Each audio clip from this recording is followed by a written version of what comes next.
Merhaba arkadaşlar. Bugün Anıl Ertuğrul'la BİM'den pırpır uçak aldık. Evet, pırpır uçağımızı deneyeceğiz. Şimdi bir açalım. Anıl açmaya çalıştı. Hadi Anıl Ertuğrul şunu bir açalım. Açacağım. Bir saniye açalım oğlum. Çok da zor açıldı ya. Niye öyle oldu? Şuradan yırtalım. Zaten Bakalım bir saniye Anıl Ertuğrul. Evet Anıl Ertuğrul. Pırpır uçağımızı açtık.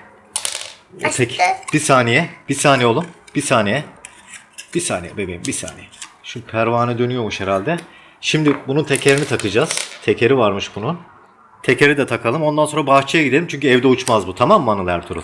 Lastiğini çekme. Lastiğini çekme. Bir saniye. Ne varmış burada? Lastik varmış. takacağım. Tamam tekerlerini takalım hadi. Uçağın tekerlerini takalım hadi.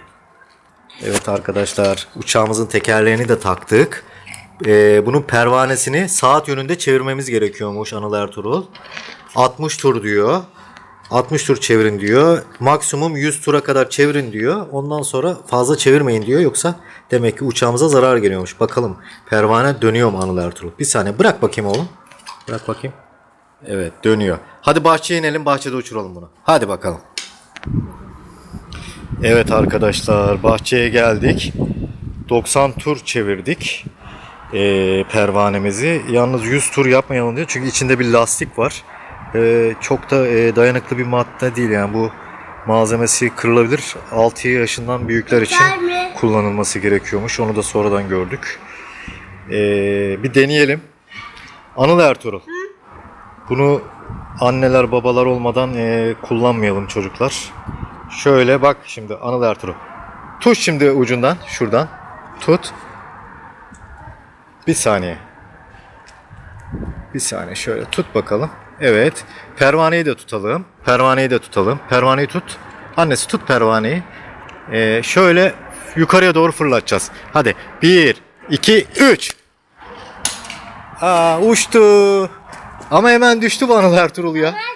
Niye düştü bu? Hiç umduğumuz gibi olmadı Anıl Ertuğrul ya. Biz bunu çok uçacak diye düşündük ama. Açılacağım. Tamam sen uçacaksın. Dur pervaneyi tekrar kuralım. Anıl Ertuğrul evet uçuruyoruz. Hadi bırak bakalım annesi.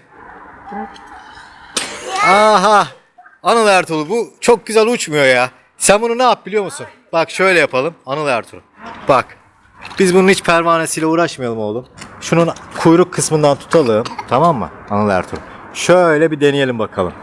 Bunun pek esprisi yokmuş Anıl Ertuğrul. Öyle pervaneyle bayağı uçacak zannettik biz ama şöyle yapalım.